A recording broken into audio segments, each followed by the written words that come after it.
मैं इसके बाद आमंत्रित करना चाहूंगा संजय सिंह साहब को। जैसे एक ही मेरे पास चुने हुए विधायक थे, तो अब मेरे पास एक चुने हुए एमपी साहब सांसद भी हो गए हैं, क्योंकि अब मेरे पास विधायक भी हैं और सांसद भी हैं।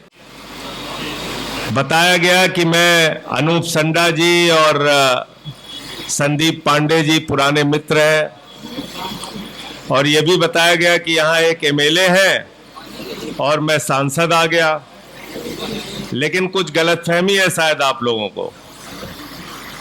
हम तीनों लोग मिलके किताब लिखने वाले थे, और उस किताब का नाम था असफल परिवर्तनकारी शक्तियों का इतिहास।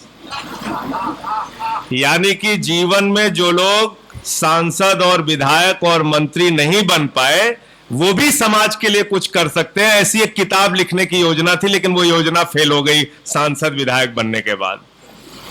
तो कोई जरूरी नहीं होता कि आप सांसद विधायक बने तभी देश के लिए कुछ कर सकते हैं। बस ये जरूर है कि आज जो स्थितियां चल रही हैं देश के अंदर, आदरणीय प्रधानमंत्री जी के नेतृत्व में, उसमें आपको तो फंसा दिया गया हिंदू मुसलमान के चक्कर में। लड़ते रहिए हिंदू मुसलमान करके, और 5 बजे से रात 11 बजे तक लगातार हर टीवी चैनल पे मुर्गा लड़ाओ योजना चलती रहती है। हर टीवी चैनल पे नफरत परोसने का काम। यानी ये दफ्तर से घर आइए तब, और घर पहुंचने के बाद सोने से लेके तब तक सिर्फ और सिर्फ आपके घरों में नफरत परोसा जा रहा है। और बड़े शौक से लोग देखते हैं, वहां चीखते हैं, चिल्लाते हैं।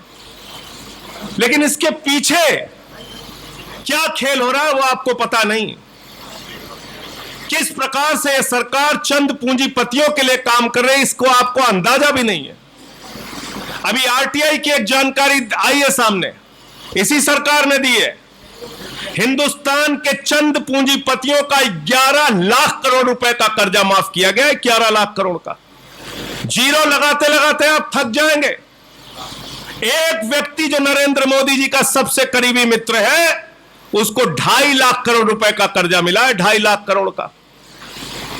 आपको 2.5 लाख का कर्जा अगर मिले और आप चुका ना पाए, तो आपको कॉलर पकड़ के जेल के अंदर बंद कर दिया जाता है।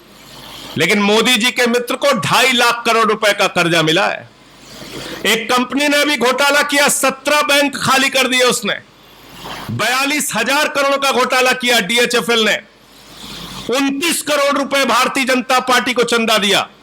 कोई ईडी नहीं, कोई सीबीआई नहीं, कोई इनकम टैक्स डिपार्टमेंट नहीं, कोई जांच नहीं होती उनकी। इस देश के अंदर 5 लाख करोड़ रुपए पूंजीपतियों का टैक्स माफ कर दिया जाता है।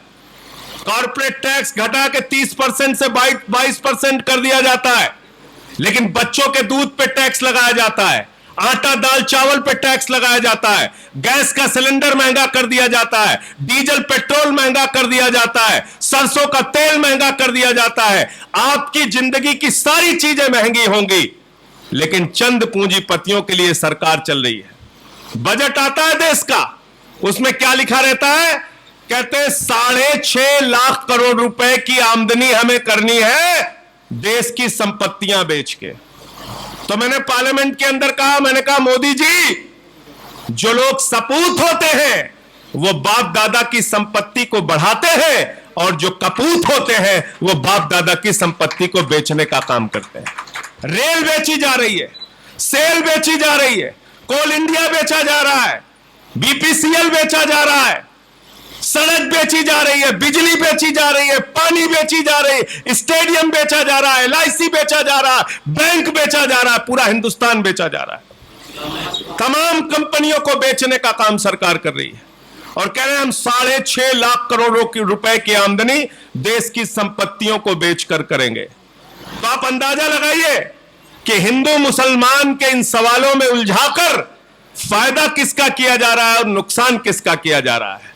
और इसलिए अगर हम लोग इन सवालों पर लड़ना शुरू नहीं करेंगे, महंगाई का सवाल, बेरोजगारी का सवाल, किसानी का सवाल, मजदूरी का सवाल, इन सवालों पर हमें अपनी लड़ाई को आगे बढ़ाना होगा।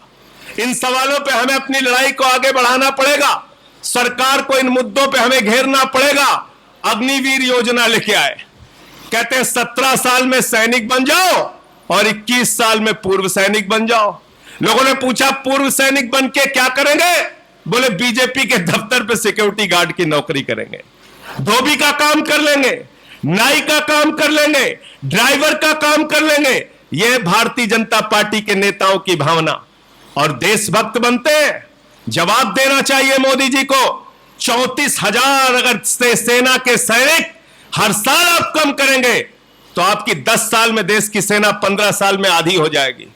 यह देशभक्ति आपकी।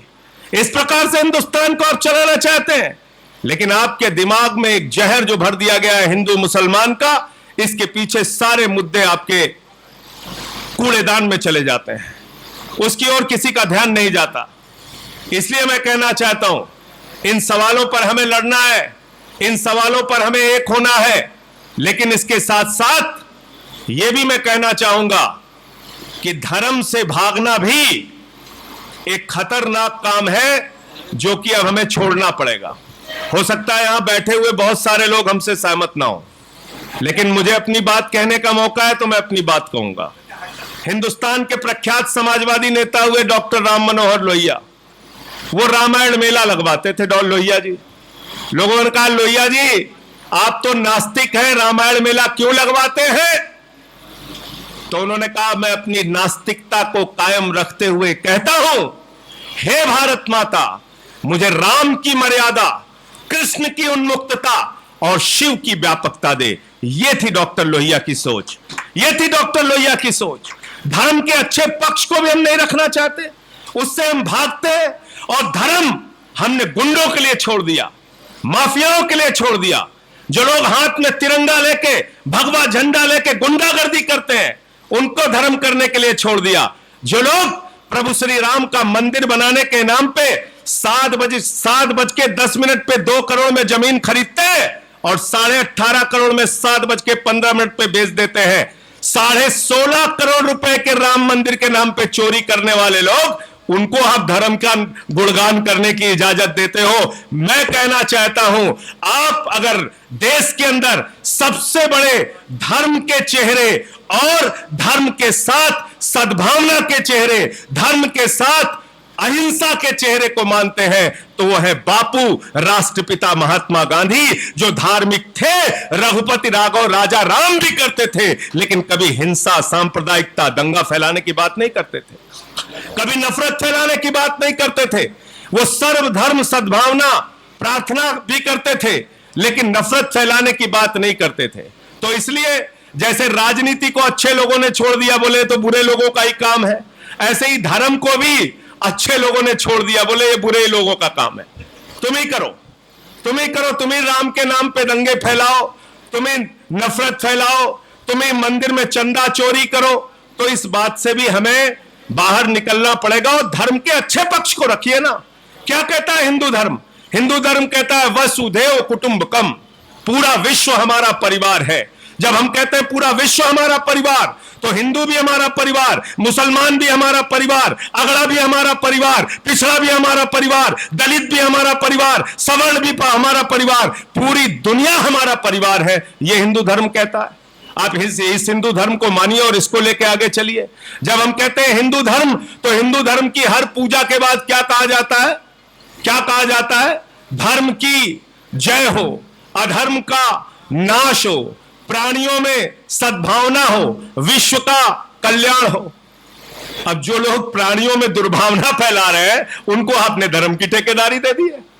वो धर्म फैला रहे हैं अपना, दुर्भावना फैलाने वाला है। विश्व का कल्याण करने की कल्पना जो धर्म करता है, जो रामचरितमानस की चौपाई कहती है, सब नर करें ही परस्पर प्रीति, सारे लोग आपस में प्यार से रहे, प्रेम से रहे। उस धर्म को लेके कुछ लोग इस देश के अंदर गुंडागर्दी कर रहे हैं और उसकी हमने खुली छूट दे रखी है। संदीप पांडे जी हमारी बात से बिल्कुल सहमत नहीं होंगे, लेकिन मैं आपको फिर कहना चाहता हूं, आप धर्म मानिए ना मानिए, लेकिन धर्म के अच्छे पक्ष को आप जैसे लोगों को सामने आके रखना पड़ेगा। गांधी की तरह रखना पड़ेगा, गांधी की तरह रखना पड़ेगा। आपको धर्म में लिखी हुई अच्छी बातों का सदुपयोग करके लोगों को जोड़ने की भी पहल करनी पड़ेगी। धर्म से जितना भागोगे उतना ही बुरे लोगों के लिए आप स्थान खाली करोगे, ये भी आप जान लो। तो मैं ये कहना चाहता हूं कि आज इस देश का, मैं एक मदरसे में गया, स्पीच के लिए उन्होंने बुलाया। मैंने कहा भाई आरएसएस बीजेपी को आप 1000 दोष देते हैं, 1000 बुराइयां करते हैं, करिए, करना चाहिए, लेकिन आपने अपनी हिस्ट्री बताई क्या हिंदुस्तान के लोगों को? आपने बताया कि अपनी जिंदगी का 35 साल खान अब्दुल गफ्फार खान ने अंग्रेजों की जेल में और पाकिस्तान बनने के बाद उनकी जेलों में गुजारा। आपने बताया हिंदुस्तान के लोगों को कि मेरठ से लेके दिल्ली तक 1857 के गदर में मुसलमानों के सर कटवा के पेड़ों पे टांग दिए गए थे। आपने बताई अपनी हिस्ट्री, आपने बताया शहीद अशफाकुल्लाह के बारे में, आपने बताया आपका इतिहास क्या था। मैंने पार्लियामेंट के अंदर जब एक बार बोला इस विषय में तो मेरे पास हजारों फोन आए लोगों के। तो यह भी जरूरत है कि देश की आजादी के आंदोलन में जो लोग अंग्रेजों के साथ मिलके देशभक्तों के पीछे गद्दारी करने का काम करते थे, वो देशभक्त बने घूम रहे हैं, और जिन लोगों ने अपने प्राणों की आहुति बनी दे दी इस देश के लिए, उनको गद्दार कहा जाता है, उनको गद्दार कहा जाता है। हर दिन बांग्लादेशी घुसपैठिए आ गए, फलाना आ गए, ढिमका आ गए। तो मैंने कहा भाई इस देश में अगर बांग्लादेश की आजादी का आधिकारिक तौर पे कोई योद्धा है तो वह है हमारे आदरणीय नरेंद्र मोदी जी, है कि नहीं है? 50 साल पूरा हुआ तो बांग्लादेश ने उनको बुलाया, बोले आओ हमारी आजादी के आंदोलन में। तो उन्होंने कहा हम ही तुम्हारे देश के आजादी के आंदोलन के योद्धा है, 72 की 71 की लड़ाई में हम भी तुम्हारी आजादी में शामिल हुए थे, जेल गए थे। कहा था कि नहीं कहा? तो आप बताइए, जो व्यक्ति बांग्लादेश की आजादी का योद्धा है, अब उनके लोग समझते नहीं, रोज सवाल उठाते हैं। मैंने पूछा पार्लियामेंट के अंदर कितने बांग्लादेशी घुसपैठियों को हिंदुस्तान से भगाया, कोई जवाब नहीं उनके पास। इसलिए मैं कहना चाहता हूं बड़े सवालों पर व्यापक दृष्टि रखते हुए हम सबको एक साथ आना पड़ेगा। बाकी राजनीतिक प्रतिद्वंद्विता चलती रहेगी, वो बहुत महत्वपूर्ण नहीं है। राजनीतिक मतभेद तो होना ही चाहिए लोकतंत्र में। अगर मतभेद नहीं है तो समझ लेना तानाशाही है, तानाशाही है। मतभेद होना चाहिए, मनभेद नहीं होना चाहिए, मनभेद नहीं होना चाहिए। लेकिन मुश्किल यह है कि जो सरकार इस समय चल रही है देश के अंदर, वो मतभेद से उनका कोई लेना देना हो ना हो, लेकिन मनभेद फैलाए पड़े हुए हैं।